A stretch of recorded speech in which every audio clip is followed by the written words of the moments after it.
وما منع الناس أن يؤمنوا إذ جاءهم الهدى إلا أن قالوا أبعث الله بشرا رسولا۔ لوگوں کے پاس ہدایت پہنچ چکنے کے بعد ایمان سے روکنے والی صرف یہی چیز رہی کہ انہوں نے کہا کیا اللہ نے ایک انسان کو ہی رسول بنا کر بھیجا؟ قل لو كان في الأرض ملائكة يمشون مطمئنين لنزلنا عليهم من السماء ملكا رسولا۔ آپ کہہ دیں کہ اگر زمین میں فرشتے چلتے پھرتے اور رہتے بستے ہوتے تو ہم بھی ان کے پاس کسی آسمانی فرشتے ہی کو رسول بنا کر بھیجتے۔ قل كفى بالله شهيدا بيني وبينكم إنه كان بعباده خبيرا بصيرا۔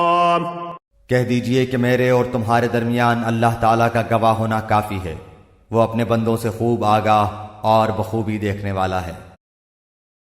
ومن يهد الله فهو المهتد ومن يضلل فلن تجد لهم أولياء من دونه ونحشرهم يوم القيامة على وجوههم عميا وبكما وصما مأواهم جهنم كلما خبت زدناهم سعيرا۔ اللہ جس کی رہنمائی کرے وہ تو ہدایت یافتہ ہے، اور جسے وہ راہ سے بھٹکا دے ناممکن ہے کہ تو اس کا مددگار اس کے سوا کسی اور کو پائے۔ ایسے لوگوں کو ہم بروز قیامت اوندھے منہ حشر کریں گے، دراں حال یہ کہ وہ اندھے، گونگے اور بہرے ہوں گے، ان کا ٹھکانہ جہنم ہوگا، جب کبھی وہ بجھنے لگے گی ہم ان پر اسے اور بھڑکا دیں گے۔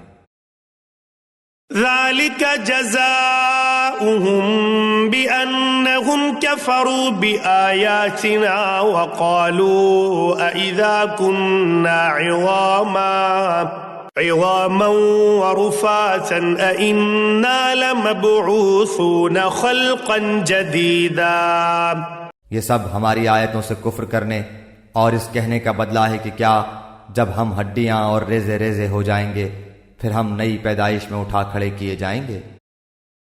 اولم يروا ان اللہ الذي خلق السماوات والارض قادر على ان يخلق مثلهم وجعل لهم اجلا لا ريب فيه فابى الظالمون الا كفورا۔ کیا انہوں نے اس بات پر نظر نہیں کی کہ جس اللہ نے آسمان و زمین کو پیدا کیا ہے وہ ان جیسوں کی پیدائش پر پورا قادر ہے، اسی نے ان کے لیے ایک ایسا وقت مقرر کر رکھا ہے جو شک و شبے سے یکسر خالی ہے، لیکن ظالم لوگ انکار کیے بغیر رہتے ہی نہیں۔ قل لو انتم تملكون خزائن رحمت ربی اذا لامسکتم خشیۃ الانفاق وکان الانسان قتورا۔